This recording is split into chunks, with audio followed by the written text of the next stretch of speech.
Hello students, open sir lecture में एक बार आपका फिर स्वागत है।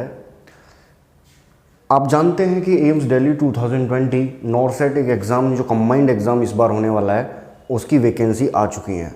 बहुत सारे स्टूडेंट्स ये जानना चाह रहे हैं कि सर किस हिसाब से हम शेड्यूल फॉलो करें जिससे with in 15 days they complete their और दे ब्रश अप देयर कोर्स। सो देखते हैं आप क्या शेड्यूल फॉलो कर सकते हैं। वैसे हर स्टूडेंट की अलग अलग चॉइस होती है, वो अपना टाइम टेबल फॉलो कर सकते हैं, बट शायद इससे आपको हेल्प मिलेगी। एक और बात, ये उन स्टूडेंट्स के लिए है जो पहले से काफ़ी टाइम से पढ़ाई करते हुए आ रहे हैं और 15 दिन में वो अब अपना कोर्स रिवाइज करना चाहते हैं। तो चलिए शुरू करते हैं एक छोटा सा शेड्यूल आपके लिए। सबसे पहले हमें ये डिसाइड करना होगा कि स्टडी आवर्स कितने देने हैं। एटलीस्ट मैं मानता हूँ 15 दिन अब बचे हैं और काफ़ी बड़े लेवल का एग्ज़ाम है। काफ़ी बड़े लेवल का एग्ज़ाम है तो आप मान के चलें एवरेजली 10 आवर्स पर डे आपको निकालना पड़ेगा। 10 आवर्स पर डे आपको निकालना पड़ेगा और 10 आवर्स कोई ज़्यादा नहीं है क्योंकि 15 दिन बचे हैं और 15 दिन में टारगेट हमारे पास बहुत ज़्यादा है। तो आप ये ना सोचें कि 10-10 घंटे पढ़ना पड़ेगा। इस समय तो 10 आवर्स पर डे ही निकालना पड़ेगा। इवन इससे ज़्यादा आप निकाल सकते हैं, वेल एंड गुड है। बट मेरी एक बात ध्यान दीजिएगा कि ये स्लीपिंग टाइम नहीं होना चाहिए। ये स्लीपिंग टाइम नहीं होना चाहिए। स्लीपिंग टाइम मतलब आप समझ गए होंगे कि रात को जो सोने का समय होता है वो आराम से हमको स्पेंड करना है, एक अच्छी नींद हमें लेनी है। तो मैं वापस आ रहा हूँ 10 आवर्स पर डे। अब आप बोलेंगे सर 24 आवर्स में से कैसे निकलेंगे 10 आवर्स? तो मैं आपको बता देता हूँ। स्लीपिंग टाइम एवरेजली पूरी 7 घंटे की नींद लेनी है। कितने बचे? 17 आवर्स रिमेनिंग रह गए। अगर हम 7 घंटे नींद लेते हैं अच्छी तो 17 आवर्स।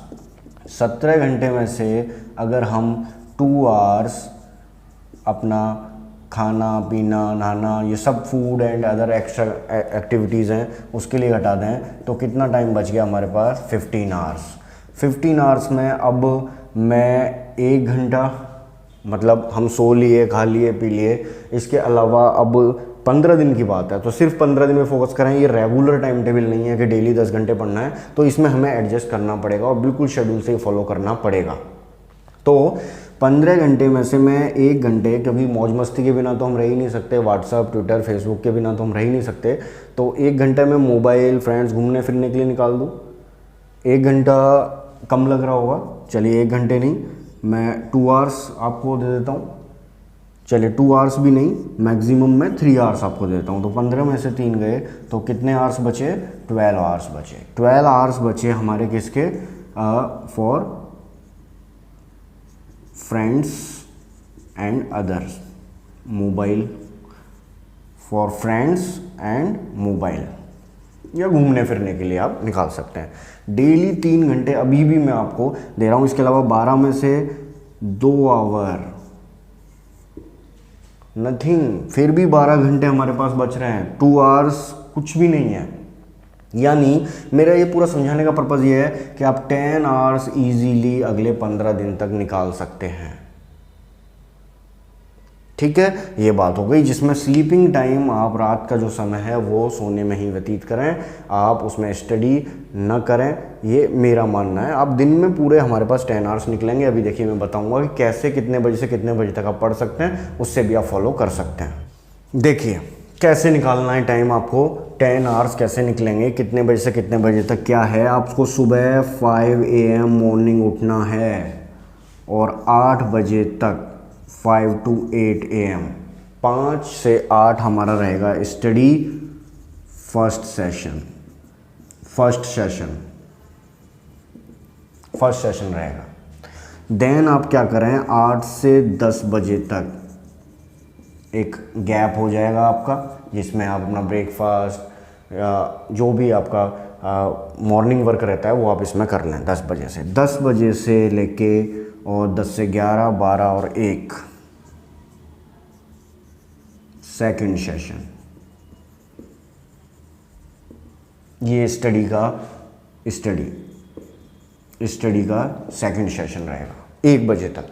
अब आप देखिए 1 से 6 बजे तक फ्री। अब फ्री में आप इसमें खाना पीना खा सकते हैं, रेस्ट कर सकते हैं, या जो हमने टाइम या फ्रेंड्स, मोबाइल, घूमना, स्लीप टाइम, स्लीप वगैरह कुछ भी आप दिन में पूरे आप 5 घंटे 1 से लेकर 6 बजे तक फ्री हैं पूरी तरह से। इसमें कोई स्टडी नहीं करनी, रिलैक्स रहना आराम से। और 6 बजे से 8 बजे तक 3rd सेशन होगा स्टडी का, और 8 से 9 बजे तक देन फिर फ्री हैं आप खाना पीना लंच के डिनर के लिए। और इसके बाद 9 से 11 बजे तक 4th session and then again 11 to 5 PM that is sleep time. तो देखिए 3 आवर्स टोटल कितना हुआ, 6 आवर्स,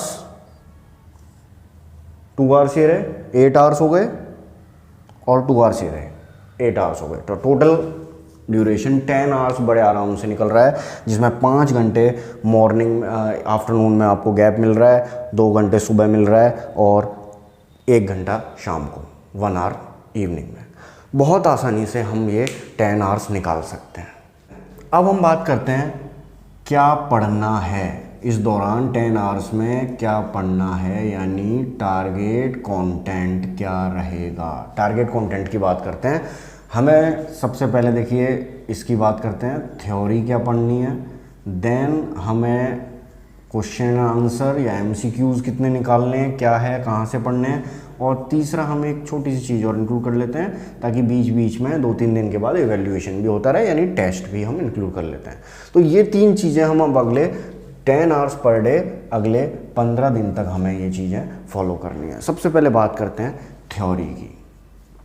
थोड़ा सा सरप्राइज होंगे आप, लेकिन थ्योरी के मामले में मैं आपको कुछ कहना चाहता हूँ कि ये शेड्यूल उन स्टूडेंट्स के लिए है जो पहले से अच्छी तैयारी करते आ रहे हैं, बस उन्हें कोर्स ब्रशअप करना है। एग्ज़ाम से 10-12 दिन पहले मैं थ्योरी पढ़ने की सलाह नहीं देता। Theory that is a very too much time consuming. इस समय थ्योरी पढ़ने का समय नहीं है। यहाँ तो आप जितने ज़्यादा क्वेश्चंस और रैशनल पढ़े जाएं वो सबसे बेस्ट टाइम होता है। ये मेरा मानना है, आप अपना शेड्यूल भी फॉलो कर सकते हैं। थ्योरी इस समय हमें नहीं पढ़नी है, लेकिन क्या होता है एक्चुअल में, कभी कभी हम कोई कंटेंट जब छोड़ रहे होते हैं पूरी तरह से, तो हमारा कॉन्फिडेंस लेवल थोड़ा डाउन हो जाता है कि अरे यार मैंने तो थ्योरी पढ़ी ही नहीं बिल्कुल, क्या पता मेरा सिलेक्शन होगा या नहीं होगा। ऐसा नहीं होता, थ्योरी पढ़ने का टाइम पहले होता है, लेकिन फिर भी हम यहाँ क्या करते हैं, थ्योरी में आप यहाँ 1 आवर देंगे, थ्योरी में आप यहाँ 1 आवर देंगे, ओनली 1 आवर। MCQs में अब कितना टाइम बच गया 10 में से, 9 आवर्स। 9 आवर्स टोटल हो गए कितने, 10। और इसकी बात हम करेंगे अभी थोड़ी देर के बाद कि इसको कैसे मैनेज करना है। तो सबसे पहले थ्योरी की बात करते हैं कि थ्योरी में 1 घंटे में हमें क्या पढ़ना है। तो थोड़ा सा ध्यान दीजिएगा, थ्योरी में हमें केवल बुलेट्स पढ़ने हैं। अब इतना टाइम नहीं है कि एक ही टॉपिक को हम घंटों तक लेके बैठे रहें। थ्योरी में हमें बुलेट्स पढ़ने हैं। बुलेट्स समझते हैं आप, बुलेट्स मतलब एक एक पॉइंट, लेकिन वो पढ़ने कैसे हैं वो मैं अभी आपको बताऊंगा। सबसे पहले हम सब्जेक्ट लिख लेते हैं कि हमारे पास थ्योरी पढ़ने के लिए है क्या क्या चीज़। तो मैं इसे 2 पार्ट्स में बांट रहा हूँ, मैक्रो सब्जेक्ट और दूसरा रहेगा हमारा माइक्रो सब्जेक्ट। बड़े सब्जेक्ट और छोटे सब्जेक्ट, ठीक है। तो बड़े सब्जेक्ट में हमारे पास क्या क्या है, एना फिजियो है, MSN, OBG, pedia, fundamental and psychiatry, ठीक है। और माइक्रो सब्जेक्ट में हमारे पास क्या क्या है, माइक्रो सब्जेक्ट में सबसे पहले तो microbiology, nutrition, pharma, research, management and administration, maths and reasoning. ये कंटेंट हमें बुलेट्स में पढ़ना है, शॉर्ट में पढ़ना है। अब कैसे पढ़ना है, 15 दिन है, हमें डेली 1 घंटे पढ़ना है, यानी टोटल 15 दिन में 1 घंटे पर डे, यानी कि 15 hours. We have only 15 hours, केवल 15 घंटे ही हमारे पास हैं। यानी आप देखिए केवल 30 मिनट्स एंड 30 मिनट्स में आपको एना, फिजियो एंड साइकेट्री रिवाइज करनी है। अब ये कैसे पॉसिबल होगा? मैंने पहले ही बताया, ये टाइम टेबल उन स्टूडेंट्स के लिए है जो पहले थ्योरी कई बार पढ़ चुके हैं। इस समय मैं थ्योरी पढ़ने की सलाह नहीं देता। कैसे पढ़ने हैं फिर बुलेट्स? आपको एना, फिजियो या सपोज साइकेट्री ली, एक पेज खोला आपने अपने नोट्स का, थ्योरी का, जहाँ से भी आप पढ़ते हैं, कोचिंग के नोट्स या जो भी है, पहला पेज खोला।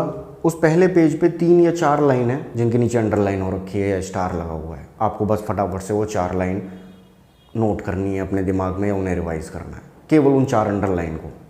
दूसरे पेज पे 6 अंडरलाइन है, 6 की 6 देखनी है जल्दी से। यानी आपको सिर्फ स्टार लगे हुए या अंडरलाइन लगे हुए जो बुलेट्स हैं या जो इंपॉर्टेंट हैं या जो वेरी इंपॉर्टेंट हैं या जो आपके नोट्स में लिखा हुआ है कि ये किसी फला एग्ज़ाम में एम्स 2016 में आया हुआ है, वो ही सिर्फ बुलेट्स देखने हैं। बाकी पूरी थ्योरी पढ़ने का समय ये नहीं है। 30 मिनट में साइकेट्री एंड 30 मिनट में ana, physio, day 1 complete. Day 2 hours OBG के लिए, 2 आवर्स पीडिया के लिए, 2 आवर्स फंडा के लिए, और एमएसएन क्योंकि बड़ा है तो हम 3 आवर्स इसके लिए दे रहे हैं। ठीक है। Microbiology and nutrition 1 hour, pharma 1 hour, research 1 hour, management administration 1 hour and maths reasoning 1 hour. 1 2 3 4 5 6 8 10 12 and 15 total hours 15। Daily 1 घंटे का समय निकालना है। 1 hours per day, 15 days, 15 hours per day.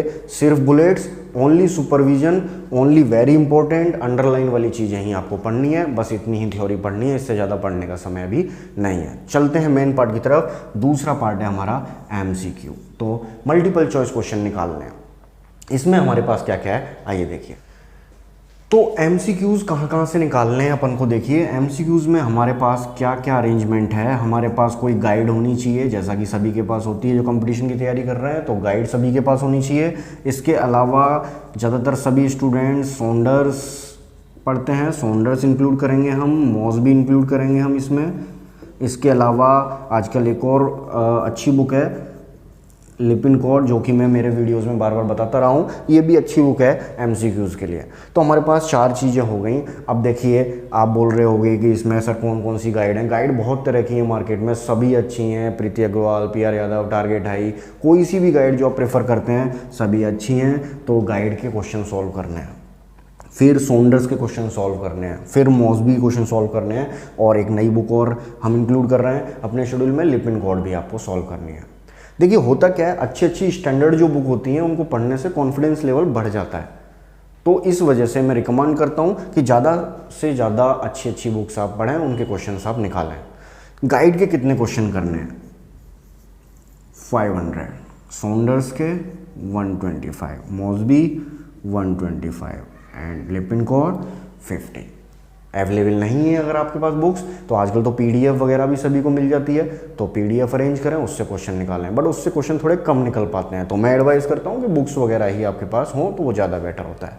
वापस आइए, गाइड के डेली कितने क्वेश्चन करने हैं? 500। सॉन्डर्स के डेली कितने क्वेश्चन करने हैं? 125। मॉसबी के 125, लिपिनकॉर्ड के 50। आइए देखिए, लगभग समय 500 में हम दे रहे हैं। हमारे पास कितने आवर्स बचे हुए हैं? 9 आवर्स।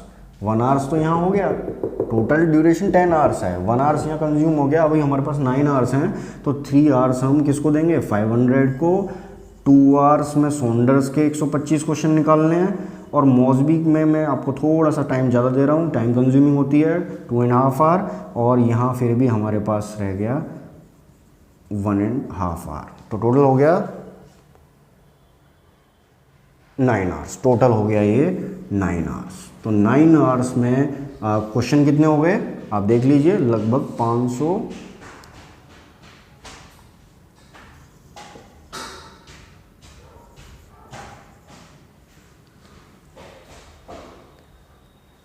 टोटल कितने क्वेश्चन हो गए?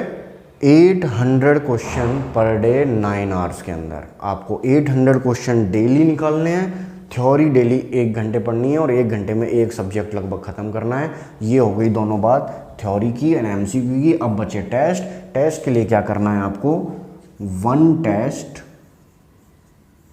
ईच 3 डे, हर 3 दिन में एक टेस्ट देना है। वो टेस्ट ऑफलाइन हो सकता है, वो टेस्ट ऑनलाइन हो सकता है, वो टेस्ट किसी गाइड में से लिया हुआ पुराना पेपर हो सकता है, वो ओल्ड पेपर हो सकते हैं, कुछ भी अपने आप को इवेल्युएट करने के लिए 1 टेस्ट 3 डे, हर 3 दिन में। तो 3 दिन में अगर आप एक टेस्ट लेंगे, 3 दिन में अगर आप एक टेस्ट लेंगे और हमारे पास 15 दिन टोटल हैं, 15 दिन टोटल हैं, तो कितना बच गया, 5 टेस्ट।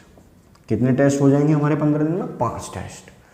इसके लिए टाइम कहाँ से आएगा, जिस दिन आप टेस्ट दें उस दिन इसके क्वेश्चन आप नहीं निकालें। ये 1.5 आवर आप इधर रिप्लेस कर दें टेस्ट के लिए। देखिए ऐसा है, क्वेश्चंस का कोई अंत तो है नहीं। ये 15 क्वेश्चन पर डे मैं इसलिए बोल रहा हूँ जिससे आपको कॉन्फिडेंस बढ़ा रहे हैं एग्जाम में कि हाँ हमने एक और बुक है जो बहुत अच्छी बुक है या स्टैंडर्ड बुक है, उसके क्वेश्चन भी सॉल्व किए हैं, तो एक कॉन्फिडेंस अपना बूस्टअप रहता है। तो एक दिन इसको मिस करके आप इसके लिए कर सकते हैं, और अगर ज़्यादा एक्स्ट्रा टाइम निकाल सकते हैं तो ये तो वेल एंड गुड है, बहुत अच्छी बात है। तो इसको मिस करके आप टेस्ट दीजिए या इसके भी क्वेश्चन निकालिए और टेस्ट के लिए भी टाइम निकालिए। बट ये एक शेड्यूल है जो आपको फॉलो करना है इस एग्ज़ाम के अभी 15 दिन में। आज से ही स्टार्ट करें। देखिए मैं एक बार दोबारा बता रहा हूँ, 10 आवर्स पर डे हमें करना है, स्लीपिंग टाइम हमें ख़राब नहीं करना है। आप बहुत आराम से, मतलब फिर भी 2 घंटे हमारे पास एक्स्ट्रा बच रहे थे, घूमना फिरना, मौज मस्ती, मोबाइल सब कुछ हटाने के बाद, खाना पीना सब हटाने के बाद, स्लीपिंग के 7 आवर्स। बहुत सारे स्टूडेंट्स ये कंप्लेन करते हैं कि सर टाइम ही नहीं मिलता, पढ़ाई कैसे करें, टाइम का पता ही नहीं चलता, मैनेज ही नहीं कर पाते टाइम। बहुत आसानी से मैनेज हो रहा है। देखिए 7 आवर्स स्लीपिंग के दे रहे हैं, 2 आवर्स आप खाने पीना, 3 दिन घूमना फिरना, डेली 3 घंटे की मूवी देखिए, डेली 3 घंटे की मूवी देखिए, उसके बाद भी 2 घंटे फिर भी बच रहे हैं। तो ऐसा हम नहीं कह सकते। ये एक रैशनलाइजेशन डिफेंस मैकेनिज्म होती है साइकेट्री में कि हम खुद को ही रैशनल देने लग जाते हैं अपने आप को, दूसरे को नहीं बताते कि हमें टाइम नहीं मिल रहा है। टाइम पूरा है, 24 घंटे पढ़ने वाले के लिए भी हैं और नहीं पढ़ने वाले के लिए भी, बिगाड़ने वाले के लिए भी हैं। वापस आइए, अब मैंने शेड्यूल बताया है कि 3 घंटे आप, फर्स्ट सेशन हमारा 5 से 8 बजे तक होगा, 2 घंटे का गैप, फिर 3 घंटे का सेकंड सेशन, 5 घंटे का गैप, फिर 2 घंटे, फिर 1 घंटे का गैप और फिर 2 घंटे। अच्छा अब इसमें क्या होता है, जैसे 3 घंटे आप कंटिन्यू नहीं पढ़ सकते, बिल्कुल सही बात है, आप 2-5 मिनट बीच में गैप ले सकते हैं। जैसे आप फिक्स कर लें कि मैं हर आधे घंटे के बाद 5 मिनट का गैप लूँगा। क्या बोला मैंने 5 मिनट के बाद आधे घंटे का गैप लूँगा, ये नहीं बोला है, मैंने बोला हर आधे घंटे के बाद 5 मिनट का गैप मैं लूँगा। तो यानी आप 30-30 मिनट के सब डिवीज़न भी आप 3 आवर्स की लॉन्ग सिटिंग में कर सकते हैं, उससे आपका अच्छा कंसंट्रेशन रहेगा। वापस आएँ, एक और ख़ास बात, स्टडी के दौरान मोबाइल वाइब्रेशन पे भी ना रखें, पूरी तरह से साइलेंट कर दें और उसको उल्टा रख दें, उसकी लाइट भी नहीं चमकनी चाहिए वरना वो डिस्ट्रैक्ट करेगी आपको। वापस आइए, 10 आवर्स हो गए, थ्योरी पढ़नी है सिर्फ 1 घंटे, बुलेट्स में मैक्रो सब्जेक्ट माइक्रो सब्जेक्ट इनको सिर्फ 30-30 मिनट देने हैं, बाकी MSN में 3 आवर्स 2 आवर्स 2 आवर्स 2 आवर्स, ये भी मैंने 1-1 घंटे में डिवाइड किए हैं। गाइड के क्वेश्चन डेली निकालने हैं 500 क्वेश्चन, वो गाइड कोई सी भी हो सकती है, कोई पर्टिकुलर एक गाइड नहीं, जो भी आप पढ़ रहे हैं बेसिक से लेके एडवांस तक की, उसके 500 क्वेश्चन आप पर डे निकालें, 3 आवर्स लगभग लगेंगे आपको। अच्छा मान लीजिए कि 3 आवर्स हो गए और आपसे 500 क्वेश्चन नहीं निकले, तो आप सोच रहे हैं सर ने बोला 500 क्वेश्चन पर डे निकालने हैं तो आप इसी में ही इसका 1 आवर खा गए, ऐसा नहीं करना है। इसका 1 आवर कंज्यूम नहीं करना है। अगर आपके 3 आवर्स में 400 450 जितने भी क्वेश्चन निकले हैं उतने पे स्टॉप करके हमें सारी बुक साथ में लेके चलनी पड़ेंगी, हमें सारी बुक साथ में लेके चलनी पड़ेंगी। अगर आप ये नहीं पढ़ रहे हैं तो इसके 50 क्वेश्चन यहाँ बढ़ा दें। कोई स्टूडेंट अगर ये नहीं पढ़ रहा है, सिर्फ ये पढ़ता है 2 चीज़, तो ये वाले क्वेश्चन इनमें बढ़ा दें। बट हम कोशिश करें ज़्यादा से ज़्यादा अच्छी स्टैंडर्ड बुक पढ़ने की। एटलीस्ट अगर आप ये नहीं पढ़ रहे हैं, सिर्फ ये 2 चीज़ पढ़ रहे हैं, तो यहाँ पर फिर जो गाइड के क्वेश्चन है उनको 700 क्वेश्चन तक कर लें और इसके लगभग 150 क्वेश्चन कर लें। क्यों मैं ऐसा इसलिए कह रहा हूँ क्योंकि 15 दिन बचे हैं, 125 क्वेश्चन अगर हम पर डे पढ़ेंगे तो इसमें लगभग 1500 के आसपास ही क्वेश्चन है, इसमें लगभग 1600-1700 क्वेश्चन के आसपास हैं। तो लगभग इतने क्वेश्चन डेली लेके चलेंगे तभी तक ये बुक 15 दिन में कंप्लीट हो पाएगी। वापस आएँ, 800 क्वेश्चन एवरेजली 9 आवर्स में हमें पर डे पढ़ना है। ये एक छोटा सा शेड्यूल था। और एग्ज़ाम के लास्ट दिन थोड़ा सा लाइट लें का मतलब ये है कि कुछ स्टूडेंट बहुत ज़्यादा पढ़ते रहते हैं, ओवरबर्डन कर लेते हैं और रात को फिर उन्हें नींद नहीं आती है, परेशान रहते हैं। ऐसा नहीं करें, स्लीपिंग टाइम ख़राब नहीं करना है, अच्छे समय पे सही समय पे सोना है, जितनी स्टडी होनी होती है। देखिए कंपटीशन एग्ज़ाम में स्टडी पहले की काम आती है, ना कि वो यूनिवर्सिटी एग्ज़ाम में जैसे हम रात को 5 साल के पेपर ला के पढ़ लेते थे और पूरा रिवाइज़ कर लेते थे, वो नहीं होता है यूनिवर्सिटी एग्ज़ाम की तरह कंपटीशन एग्ज़ाम में। तो आप क्या करें, एक दिन पहले लाइट कर दें स्टडी को। हाँ, अगर कोई क्वेश्चन आ रहा है कि यार ये चीज़ मुझे अभी भी कन्फ्यूज़ कर रही है, तो उसको आप लास्ट डे देख सकते हैं। अदरवाइज़ आप तैयार रहें एग्ज़ाम के लिए। ये शेड्यूल आप अपनी कॉपी में नोट डाउन कर सकते हैं, जो भी मैंने बनाया है। I think it will help you. Thank you very much, have a nice day and good luck for your exam.